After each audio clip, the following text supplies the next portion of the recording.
Most men think they're being charming when they compliment a woman, but here's the truth. The compliments women hear most are the ones they forget first. You've heard the classics. You're so beautiful. Wow, your eyes are amazing. You look stunning tonight. And guess what? So has she. Probably 100 times just today. But the compliments that stick, the ones she replays in her mind at 1 a.m. when she's lying in bed thinking about you, those are different. They don't talk about her looks. They talk to her soul. They trigger curiosity, challenge, and emotion. In today's video, you're going to learn the 3 compliments that don't just flatter, they captivate. Each one is backed by psychological triggers and used by men who understand not just women, but human nature. We'll go through examples, real-life situations, and even break down how and when to say them, so that by the time you finish this video, you'll know exactly how to stand out from every other guy she's ever met. Now, this isn't a compliment in the traditional sense. You're not telling her she's pretty or charming, you're telling her she's a mystery. And that is the secret weapon. This line creates emotional tension and opens a mental loop. She doesn't know what exactly you're picking up on, and that makes her start analyzing herself through your eyes. It's not just flattery, it's an emotional puzzle. You've now placed her in a situation where she's thinking, what does he see in me? What's he picking up on? Why can't he figure me out?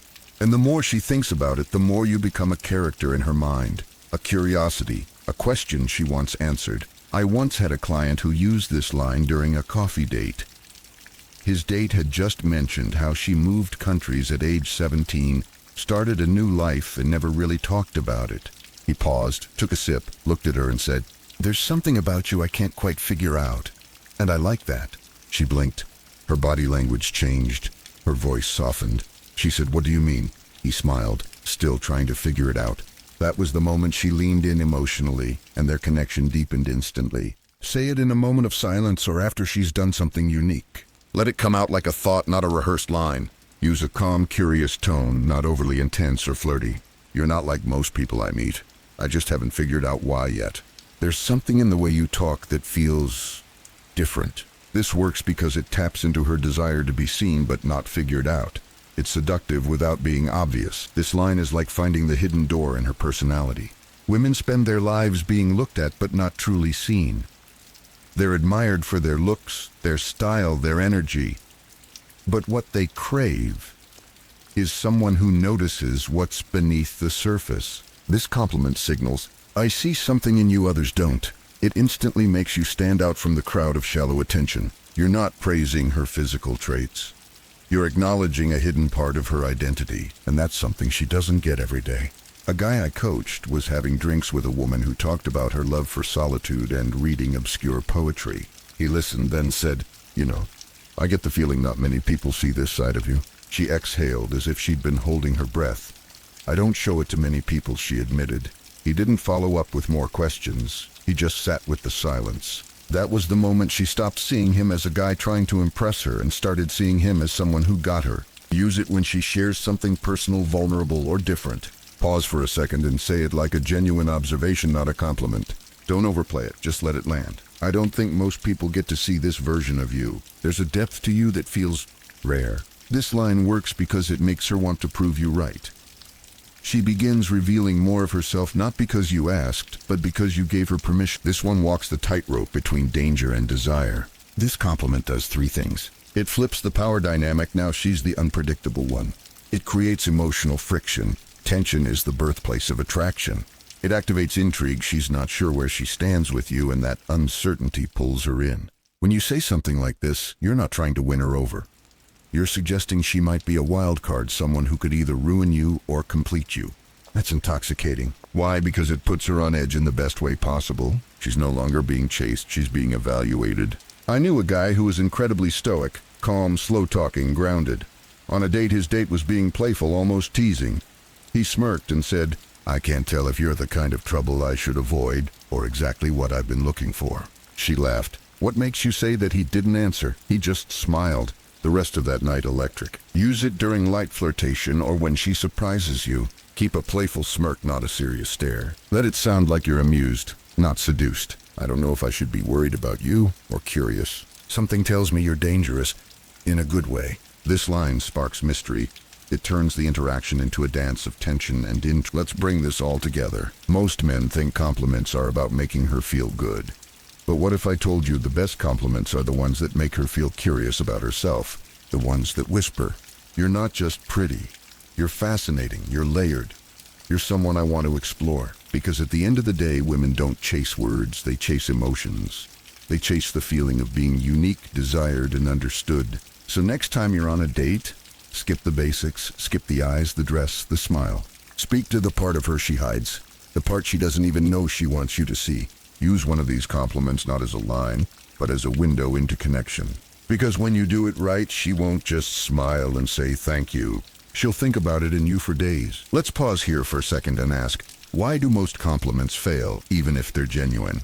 Here's the surprising answer. Because they create no story in her mind.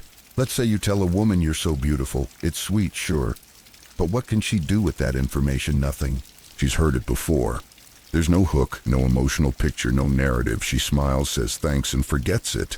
Now compare that to, "There's something about you I haven't figured out yet." Suddenly her brain starts working. You've planted a seed and her imagination starts watering it. You've made her a mystery, and people love solving mysteries. This is where deep psychological attraction begins. Here's a concept that few talk about. We fall for the people who help us fall in love with ourselves. If your compliment reflects something she secretly believes about herself or even hopes is true, it hits hard.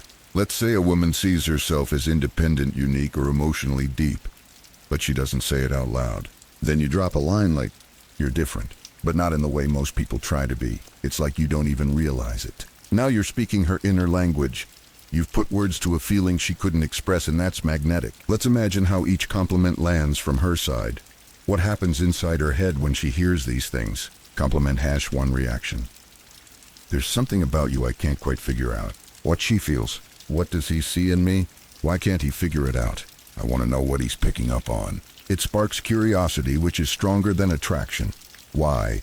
Because curiosity leads to mental investment. She begins analyzing her behavior, replaying the interaction. She doesn't just remember you, she relives you. Compliment #2 reaction. "I feel like there's a side of you most people never get to see." What she feels. "He sees through me, but in a good way. He noticed something deeper. This guy is rare." It taps into her emotional defense system and makes her want to open up because you've shown you're safe, perceptive, and present. You didn't chase her. You witnessed her. Compliment #3 reaction. "I can't decide if you're trouble or exactly what I need." What she feels. "Oh, he's playing the game too. He's not afraid of me.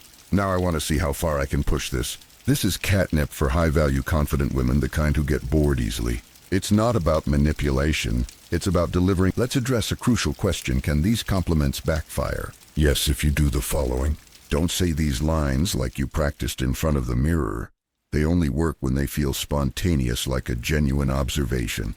If your delivery feels off, she'll sense it's a tactic, not a truth. Use each compliment once at the right moment. If you throw them all into one dinner conversation, it will feel like a script. Remember, depth is not about quantity, it's about precision.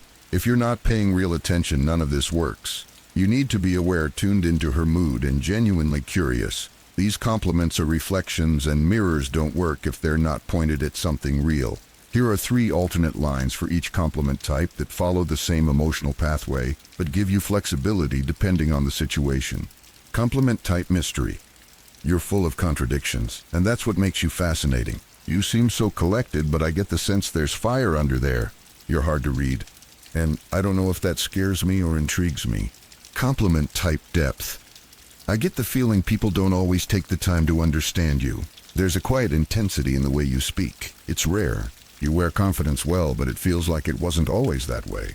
Compliment type intrigue. You walk like you've broken a few hearts and felt it too. I'm still trying to decide if you're a blessing or a beautiful mistake. Something tells me I shouldn't trust. When you stop trying to compliment her surface and start touching her inner identity, you'll experience a shift in how women respond to you. These aren't pickup lines. They're emotional invitations, and women respond to how you make them feel about themselves. The best part, once you master this, you don't need to be conventionally attractive, rich, or famous. You just need emotional precision.